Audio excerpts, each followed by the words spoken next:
Bom dia, boa tarde, boa noite, pessoal. Espero que vocês estejam bem. Nessa aula eu vou falar sobre as forças fundamentais da natureza, sobre algumas das forças especiais da mecânica e, por fim, aplicar as leis de Newton na resolução dos problemas. Então, bora lá. Relembrando rapidamente as leis de Newton, nós vimos que a primeira lei, que também é conhecida como lei da inércia, ela diz que um corpo permanece em repouso ou movimento retilíneo uniforme, desde que a soma das forças que nele atuam seja nula. Essa é a tendência natural dos corpos, tá? E quanto maior a massa inercial dos corpos, maior é a dificuldade de tirar desta condição. Já a segunda lei, ela complementa a primeira, né? Porque caso a soma das forças seja diferente de zero, isso implicará numa aceleração. Se a massa inercial não muda, a segunda lei pode ser expressa como força resultante igual a massa vezes aceleração. Por fim, a terceira lei, conhecida como ação e reação, ou também como princípio da reciprocidade, ela diz que a toda ação, força, corresponde a uma reação de mesmo módulo e direção, mas sentido oposto. Tá? E nunca se esqueçam que a ação e reação atuam em corpos diferentes. E assim sendo, elas produzem resultados diferentes de acordo com a massa do corpo. Tá? Então, nesse exemplo aí, a gente tem dois patinadores, duas patinadoras, fazendo força uma sobre a outra. Né? Então, a força, o vetor FAB é igual a menos o vetor FBA, tá? Porque eles são opostos, mas têm o mesmo módulo e direção. Beleza? Bom, então como a gente pôde ver, as leis de Newton se baseiam no conceito de força, que é o agente modificador do estado do corpo. Existem quatro forças fundamentais na natureza, da qual todas as outras forças que a gente vai falar nesse curso e que existem na natureza são provenientes. Tá? E colocadas por ordem de intensidade, a gente tem a força gravitacional, nuclear fraca, eletromagnética e nuclear forte. Então, de novo, todas as forças que nós conhecemos são oriundas dessas quatro, ou seja, elas podem ser entendidas por meio dessas quatro fundamentais. Tudo bem? Começando aqui pela força gravitacional. Ela é descrita na mecânica pela lei da gravitação universal de Newton. Tá? Ela é uma força de atração entre corpos devido às suas massas gravitacionais. Tá? Então, de acordo com essa lei, os corpos são atraídos pela Terra para o seu centro de gravidade. Isso faz com que nós ficamos presos na superfície da Terra. Tá? Além de também manter os satélites em órbita da Terra, sejam eles artificiais ou a Lua, que é um satélite natural. Tá? E outra, a órbita dos planetas em torno do Sol também é devido à força gravitacional, mas aí é a força que o Sol exerce sobre os planetas, mantendo eles em órbita. Tá? Já a segunda força, que é a força nuclear fraca, ela ocorre no nível das partículas e ela é responsável pelo decaimento radioativo. Tá? No interior das estrelas, por exemplo, essa é a força responsável por vários fenômenos, inclusive a geração da energia que chega até nós aqui por meio das radiações eletromagnéticas. Tá? Já a terceira força, que é a força eletromagnética, essa é bastante presente no nosso cotidiano.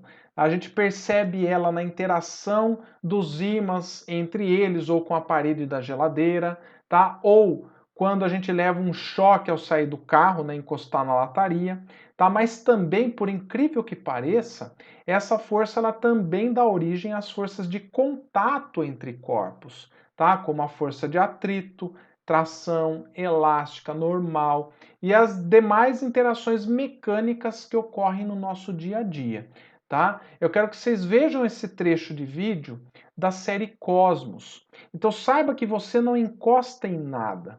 O que nós sentimos, na verdade, é uma força de repulsão elétrica. Então dá uma olhada, você não está encostando, ó. Você está sentindo a repulsão elétrica entre os átomos. Agora, não é para ficar triste de saber disso, tá bom?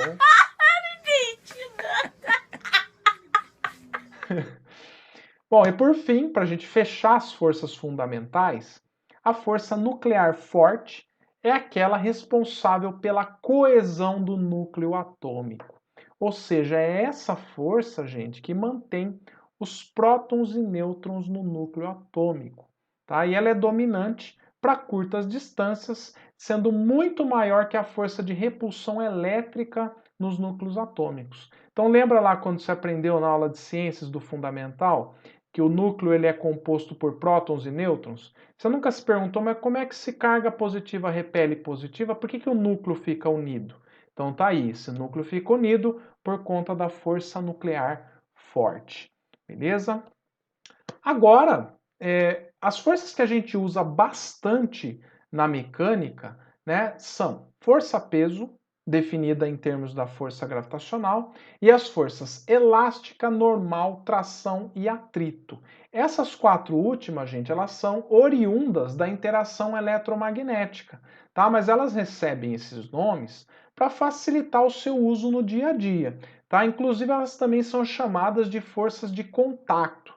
Embora vocês viram que microscopicamente isso não é bem verdade, né? Mas do ponto de vista nosso e do dia a dia tá tudo certo. Tá?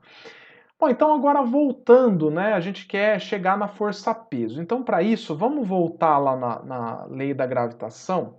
E ela diz que dois corpos atraem-se gravitacionalmente com forças de mesma intensidade, sendo elas diretamente proporcional ao produto de suas massas e inversamente proporcional ao quadrado da distância que separa os seus centros de gravidade.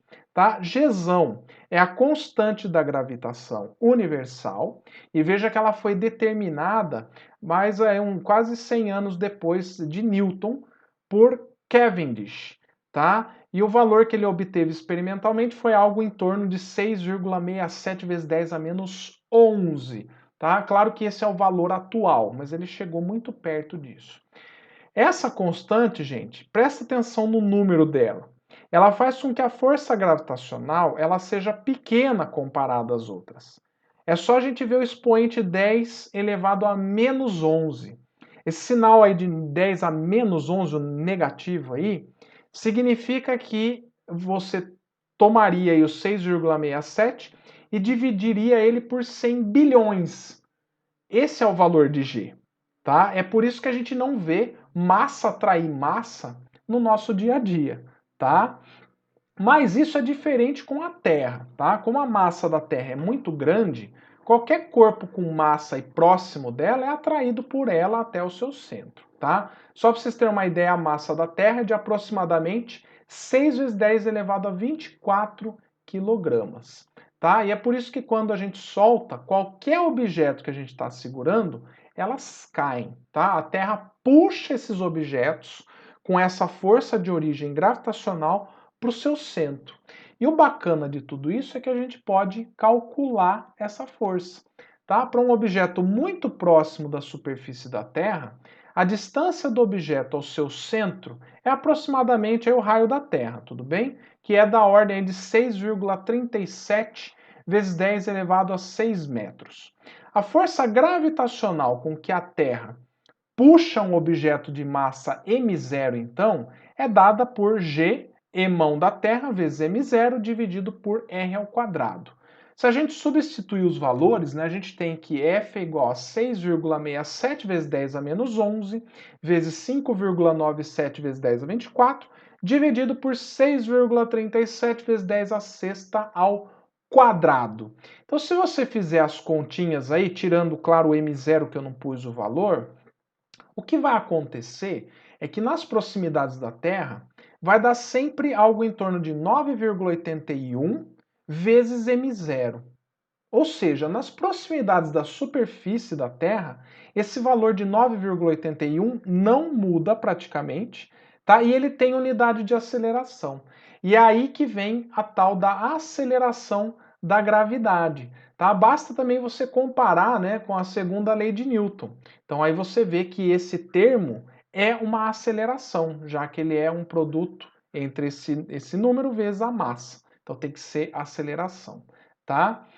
Então, gente, a gente define a força-peso a partir disso, né? Ela é a força que a Terra ou outro corpo celeste puxa um objeto de massa m, tá? Então P é igual a m vezes g, tá? E g é a aceleração da gravidade local, tá? A unidade no sistema internacional é dada em newtons, tá? E a outra unidade comum é o kgf, que vocês estão vendo aí, tá? Um kgf corresponde à força exercida por uma massa de 1 quilograma, tá? Em newton, isso equivale a 9,8, porque é só você pegar 1 quilograma e multiplicar por 9,8, que é a aceleração da gravidade, certo? Então, o bacana da unidade kgf é que ela seria você pegar a massa.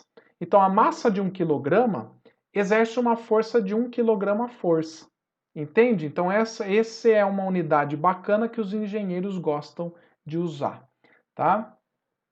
Voltando aqui aos valores de G, né, essa tabela ela mostra a aceleração da gravidade nas proximidades da superfície de alguns astros. Tá? Veja aí que a Lua ela possui uma aceleração da gravidade de aproximadamente 1/6 da Terra. Tá? Isso significa o quê? Que a força-peso na Lua é aproximadamente 6 vezes menor que na Terra. Tá? Então é por isso que os astronautas parecem caminhar de forma mais lenta. Tá? Ou quando eles pulam, eles demoram mais para voltar ao solo lunar. Tá? Então dá uma olhadinha nesses vídeos, eles cantando. Cantando e pulando, ó.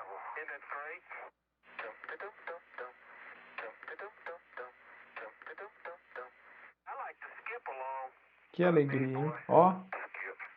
Parece câmera lenta, né? Mas não é, tá? Então, isso acontece porque o peso na Lua é menor que aqui na Terra, tá? Mas não se esqueçam, tá? Que a massa, ela não se altera, ela é a mesma em qualquer lugar. Isso significa que o astronauta, ele vai ter uma massa de 80 quilogramas, por exemplo, aqui na Lua, em Júpiter, nos confins do universo, onde você quiser. Já o peso vai depender da onde ele está, em que local ele está, qual é o campo gravitacional onde ele está. Tudo bem? Inclusive, se ele está longe de qualquer corpo de massa grande, né, num local onde a gravidade é zero, o peso vai ser zero, tá bom?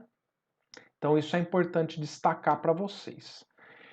Então, vamos para o primeiro exemplo desta aula, que diz o seguinte: quando o astronauta Neil Armstrong desceu do módulo lunar e pisou na Lua em 20 de julho de 1969, a sua massa total, incluindo seu corpo, trajes especiais e equipamento de sobrevivência, era de aproximadamente 300 kg.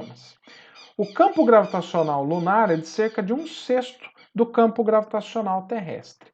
Se a aceleração da gravidade da Terra é de aproximadamente 10 metros por segundo ao quadrado, responda o que se pede.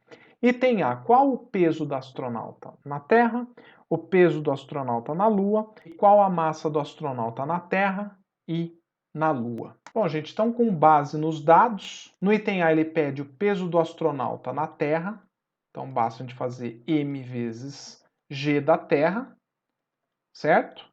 Então vai ser de 300 vezes 10, tranquilo, né? Isso aqui vai dar 3.000 newtons. Tá? Só para vocês terem uma ideia de valor, né? O que equivale a 3.000 newtons de força? Se você pensar em kgf, 3.000 newtons de força é aproximadamente você estar segurando nas suas mãos 300 quilogramas. Essa é a força que você vai estar sentindo, tá? Os 3.000 newtons equivale ao peso de 300 quilogramas você segurar, tá? Essa é a ideia. Bom, o peso do astronauta na Lua. Bom, aqui vai ser mg da Lua. Então, basta eu pegar a massa, que é 300, vezes o g da Lua, 10 dividido por 6, né? Veja que eu guardei essa conta porque tanto faz a ordem, tá? Você pode fazer 10 dividido por 6 ou fazer 300 vezes 10 depois dividir por 6. E é melhor fazer assim porque se você dividir 3.000 por 6, dá uma conta mais bonita, né? Veja que o 6 ele cabe no 30 5 vezes. Então, ó, o peso do astronauta na Lua, 500 newtons. E sabe o que é o bacana? Ele é equivalente, ó, ele é 6 vezes menor. Eu poderia ter dividido direto aqui, percebe? Tá, então esse é o item B. O item C, ele pede a massa, né? A massa do astronauta na Terra, na Lua, em qualquer lugar, vai ser de 300 quilogramas, tá? Ela não se altera. Beleza, gente? Agora vamos voltar a falar sobre as forças especiais, vindo agora para a força elástica. Para entender ela, vamos pensar numa mola. Quando ela está relaxada, ela tem um certo comprimento natural, que eu vou chamar de x0. Se a gente colocar uma caixa em cima da mola, o bloco vai comprimir a mola e diminuir o seu tamanho, tá? Isso é natural. Vai diminuir de quanto? De um certo ΔX, um pouquinho aí que ela diminuiu, tá? Essa distância eu vou chamar de ΔX.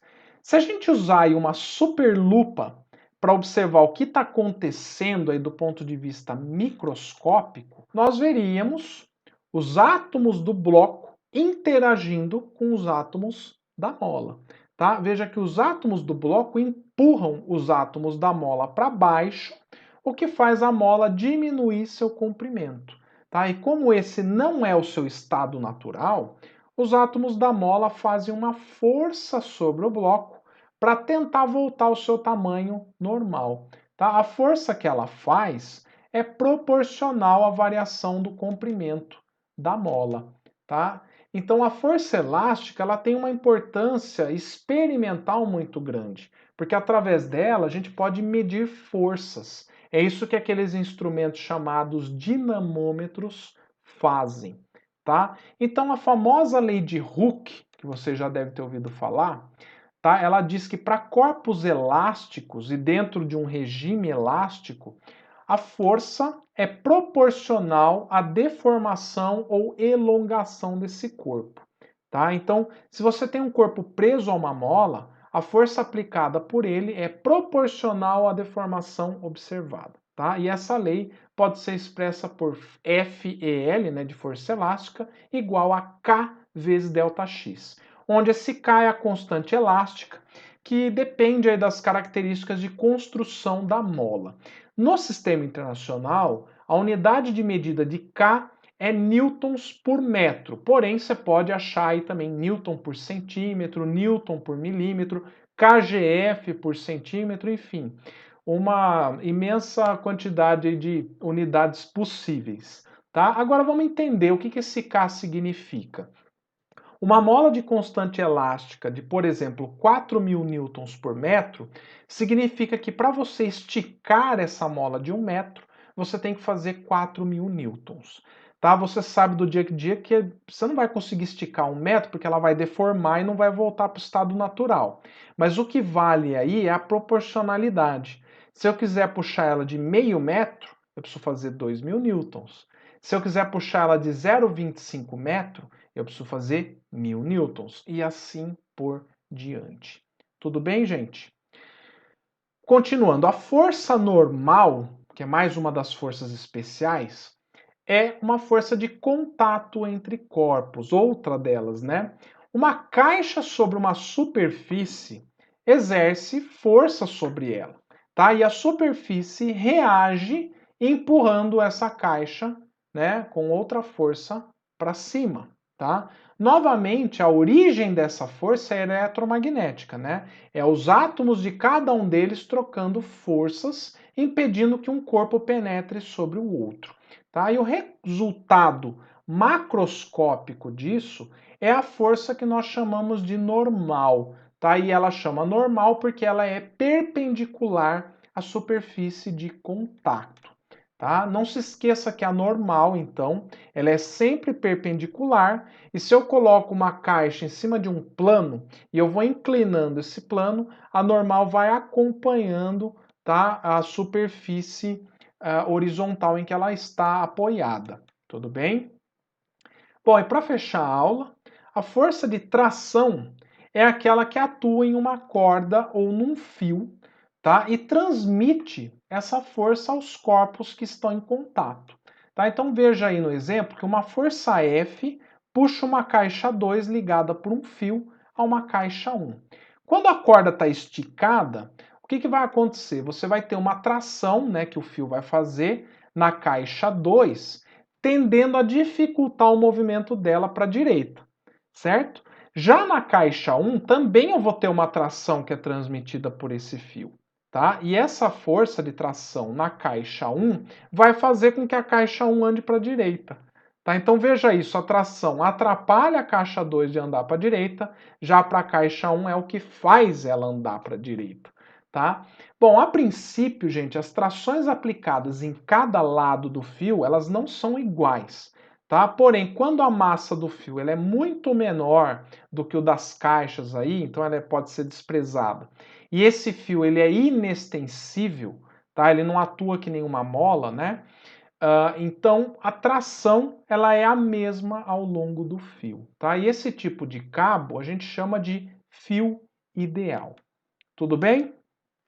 Então, beleza, gente. Por aqui eu encerro as forças especiais e a gente parte para os exemplos dessa aula, onde nós vamos aplicar essas forças e usar as leis de Newton aí para resolver os problemas. Então, exemplo 2, que é fundamental. Nos exemplos a seguir, desenhe os vetores que representam as forças peso, normal, tração e elástica quando houver. Em todos os casos aqui, despreze o atrito e resistência do ar. Item A. Caixa deslizando sem atrito com velocidade constante de 5 metros por segundo. Opa, então vamos lá. Revisitando a segunda lei de Newton e a primeira lei de Newton, né? Quando a força resultante é diferente de zero, eu tenho aceleração. Só que quando a força resultante é zero, eu tenho um movimento retilíneo uniforme, com velocidade constante. Então, se a caixa que está com velocidade constante, isso implica que a força resultante na caixa é zero. Ou seja, se eu não tenho atrito, eu não posso ter nenhuma força motora empurrando essa caixa. Então, eu só tenho duas forças. Que forças, professor? Peso vertical para baixo. E eu tenho também a força normal, tá? Item B, caixa pendurada por um fio. Então aqui, de novo, né, eu vou ter a força peso para baixo. E eu vou ter aqui um fio, o fio vai estar segurando a caixa, né? Então você vai ter uma força de tração. Tá? Então isso sobre a caixa, tá bom? C, corpo em repouso preso por um fio no plano inclinado sem atrito. Bom, então anotando as forças na caixa, vamos lembrar, aceleração da gravidade verticalmente para baixo, então vou ter o peso acompanhando essa aceleração da gravidade. Aí eu vou ter a normal, né, que é o contato do bloco aqui com o plano, que está inclinado no caso, então a normal, ó, também vai estar inclinada, tá? Mas ó, ela é perpendicular, ó, ao plano. E por fim, vou ter uma força de tração ao longo aqui da corda. Item D. Corpo em repouso preso por um fio no plano inclinado sem atrito. Bom, então aqui eu vou ter três forças, né? Peso para baixo, vertical para baixo, tração ao longo do fio 2, então T2, e a tração no fio 1,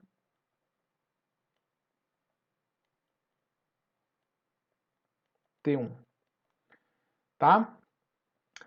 E, bola de basquete lançada na cesta na posição indicada. Opa, então a bola já foi lançada.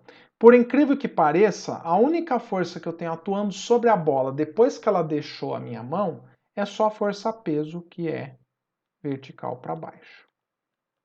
Tá?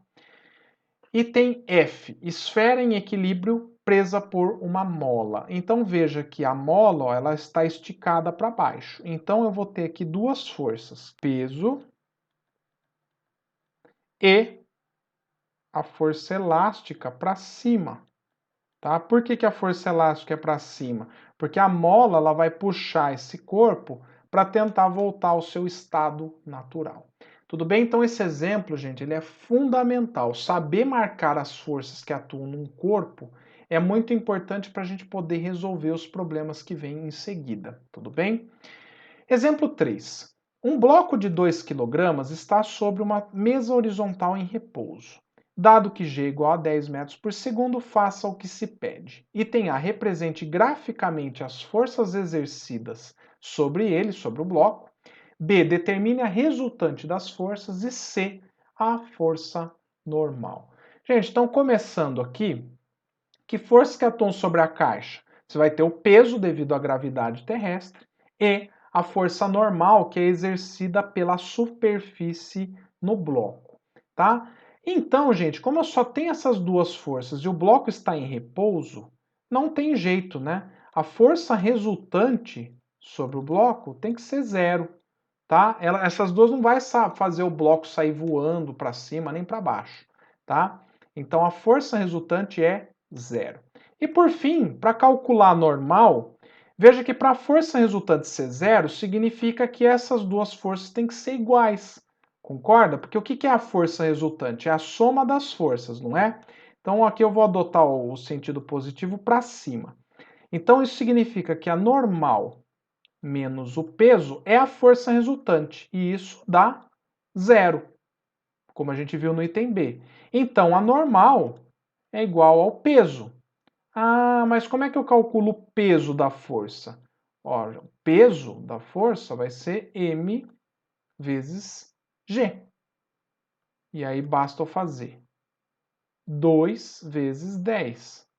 Então, a normal, 20 newtons, assim como o módulo do peso também é 20 newtons. Tudo bem? Para terminar, gente, eu queria destacar o seguinte, que a normal, ela não é reação da força peso. Não é porque a normal é igual ao peso no problema que ela é uma reação à força peso. Cuidado com isso, tá? A reação da força peso, na verdade, ocorre na Terra, tá? Por quê? Porque como a Terra exerce um peso sobre a caixa, então, né, pela terceira lei de Newton, a caixa exerce uma força-peso no centro da Terra. Tá? Então, ação e reação ocorrem entre a caixa e a Terra, tudo bem? Aí só me perguntar, e a normal, professor? A normal é justamente a reação devido à força de contato entre a caixa e a mesa. Então, a caixa exerce uma força de contato sobre a mesa, que é o menos M, e em reação, né, a mesa exerce uma força normal ao plano, tá bom? Ao plano de contato aqui. Então, pessoal, isso é importante, tá? Porém, quando a gente faz a análise só sobre a caixa, as duas forças que atuam na caixa é normal e peso, e elas têm que ser iguais. Porém, elas não são uma reação da outra, beleza? Exemplo 4. A mola da figura varia seu comprimento de 10 centímetros para 22 centímetros quando penduramos em sua extremidade um corpo de 4 newtons. Determine o comprimento total dessa mola quando penduramos nela um corpo de 6 newtons. Então, conforme mostra o desenho, gente, eu tenho a mola aqui relaxada, ela tem 10 centímetros. Aí, quando eu venho aqui e coloco uma caixa de 4 newtons na extremidade, essa mola ela vai alongar. E ela alonga pela diferença, né, o ΔX é 22 menos 10, ΔX é 12 centímetros, né? E ela faz isso por quê? Porque eu vou ter uma força peso aqui, então eu tenho uma força elástica aqui puxando a caixa para cima, elas são opostas e iguais. Então, veja, a força, como isso aqui está em equilíbrio, a força elástica tem que ser igual ao peso da caixa. Ah, por quê? Porque está em equilíbrio o sistema. Acabei de ver pela caixa. Logo, se a força elástica é igual ao peso, né, dessa caixa, ela tem 4 newtons. Tá? E o ΔX foi de 12 centímetros. Tá, e o que eu faço com isso, professor? Com isso, a gente pode calcular o K da mola, a constante elástica da mola. E aí a gente consegue determinar caracterizar, né, o quanto essa mola estica ou comprime de acordo com a força que é aplicada nela, que é isso que ele quer saber, né? Então vamos primeiro calcular o K. Então aqui força elástica é K vezes X, o K vai ser força elástica por ΔX. E aí, gente, eu vou usar aqui em centímetros mesmo, não tem problema. Vai ficar 4 newtons por 12 centímetros. Tá? Então, o valor de K aqui vai ser de, ó, cortando, vai dar 1/3 newtons por centímetro. Tá bom? Então, para cada 1 newton de força, a mola estica 3 centímetros. Olha como é fácil de entender, ó. Esse é o valor de K. Se você quiser calcular isso, vai dar 0,3333, tá? Eu não vou fazer isso agora, não precisa. Então, para uma força peso de 6 newtons, qual é o ΔX? Essa é a dúvida do problema. Então, basta a gente usar de novo a expressão K ΔX, só que agora o nosso ΔX é incógnita, né? Então, eu passo o K dividindo, que está multiplicando o ΔX, e aí vai ficar, no lugar de fel, você vai pôr o peso de 6 newtons, e o K, que é 1/3 newton por centímetro. Tá? Se eu colocar 1 aqui embaixo, ó, fizer aqui ó, meios e extremos, o nosso ΔX vai dar 18 centímetros. Tá? Bom, na verdade não foi bem o ΔX que ele pediu, né? Ele pediu quanto que a mola vai estar esticada, ou seja, o comprimento dessa mola. Então, para achar o comprimento final, né? Portanto, o comprimento final vai ser 10 centímetros, que era o que eu tinha antes, mais ΔX, concordam? Então, aqui vai ficar 10 mais 18, 28 centímetros. Exemplo 5. No piso de um elevador é colocada uma balança graduada em newtons. Um rapaz de 80 quilogramas sobe na balança quando o elevador inicia seu movimento de subida, com aceleração de módulo 2 metros por segundo ao quadrado. Determine a indicação da balança em newtons. Então, para resolver esse problema, gente, vamos olhar para ele do ponto de vista externo, né, num referencial inercial fora do elevador. Então, olhando para o rapaz, as forças que atuam nele são duas, tá? Uma é a força peso, vertical para baixo, e a outra força é a normal, tá? A normal é exercida pela superfície, que no caso é a balança que exerce no rapaz. Então veja, como a normal ela é uma reação devido à ação do rapaz de pisar na balança, então veja, se eu calcular a normal no rapaz, é a normal que a balança está medindo. Então a balança mede a força normal. Então eu preciso calcular a normal para saber o quanto que a balança está medindo em newtons, tá? É claro que para o nosso uso, daí você converte essa medida de newton para quilograma, tá? Você descobre a massa a partir dessa força de reação, tá?